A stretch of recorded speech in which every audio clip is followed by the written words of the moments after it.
Next category is diseases caused by viruses. Here we have common cold, dengue fever and chikungunya as examples.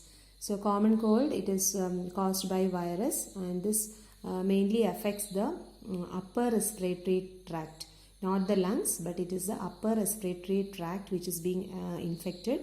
And this common cold is a highly contagious infection.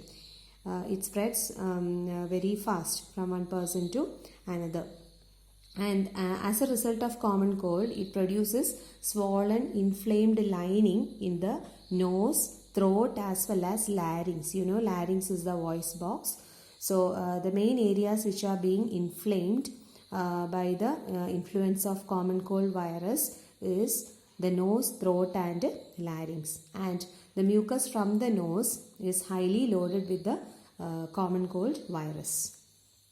Now moving on to the spread. Here also we have the infection happening through the droplets, which is resulting from the coughing or sneezing of an infected person. Other than that, certain objects which are used by the infected person can also spread the disease. Now moving on to the symptoms of common cold. We know the nasal congestion happens. So there is congestion feeling in the nose, as well as there occurs nasal discharge.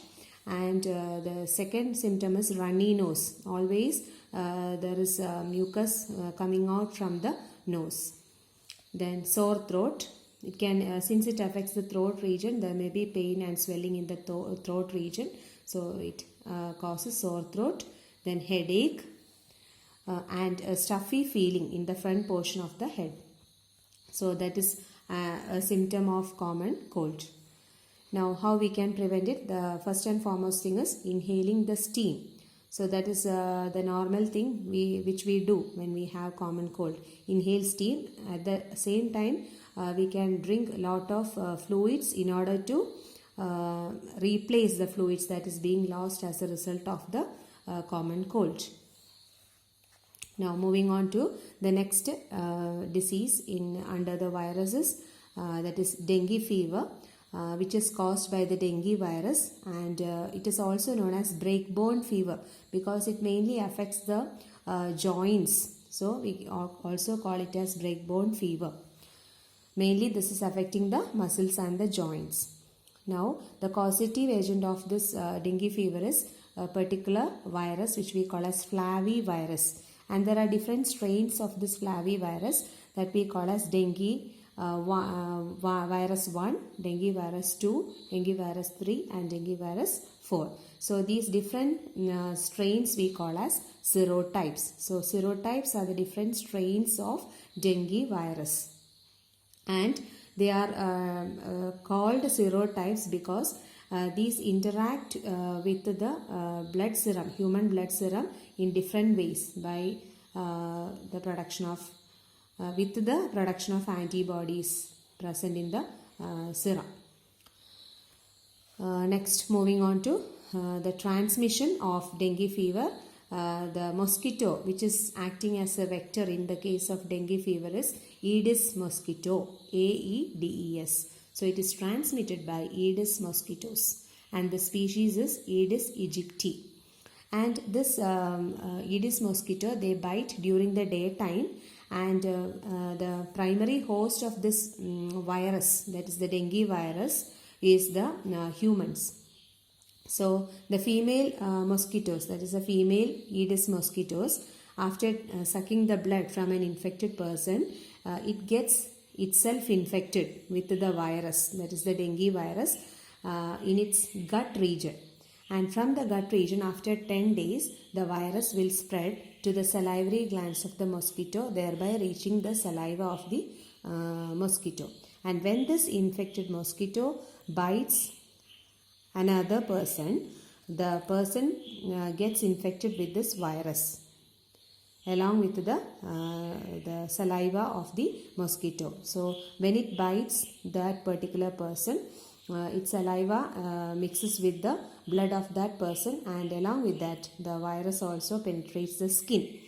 And inside the infected person's body, this will enter the white blood cells, and inside the white blood cells it will start reproducing or increasing in number. So the virus, after entering through the skin, it will go and reproduce inside the white blood cells of the person, and after that the white blood cells will start reacting with it by the production of certain chemicals which we call as interferons. So interferons are produced as a result of virus infection, and the production of interferons causes the flu-like symptoms in the person infected. Next we move on to the symptoms of dengue fever. Here we have sudden onset of fever, headache, and the headache, the feeling is just behind the eyes, located behind the eyes. Then muscle and joint pains. As I already told you, dengue fever is also known as break-bone fever because this virus mainly affects the muscle and joints, causing pain in them. Now the febrile phase. Febrile phase refers to the period where there is the occurrence of fever. So the febrile phase involves high fever with around 104 degree Fahrenheit temperature as well as accompanied by headache. Now moving on to the treatment or prevention. There is no vaccine for this disease. So the only thing we can do is reducing the habitat of the vector. Vector means the Aedes mosquito. So and the number of mosquitoes. Now the other prevention method or treatment is paracetamol, which is given for the fever. Next moving on to chikungunya. Chikungunya is caused by chiku virus. So the causative agent of chikungunya is chiku virus. The symptoms include swelling and stiffness of the joints. Just like dengue fever, this also affects the joints mainly. So there occurs swelling and stiffness of the joints. So the person has difficulty in moving the joints. Then muscular pain. Other than that, the person has headache as well as he feels very tired, that is fatigue.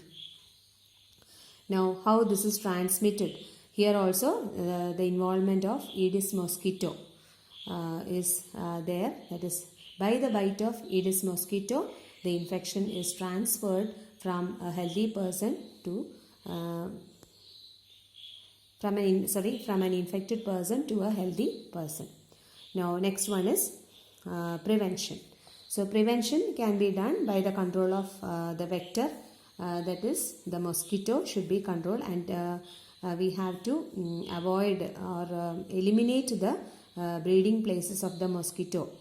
Otherwise we have to use some mosquito repellents on our exposed skin, as well as remove the stagnant water bodies surrounding our houses and all, so that there occurs no breeding of the mosquitoes in these localities.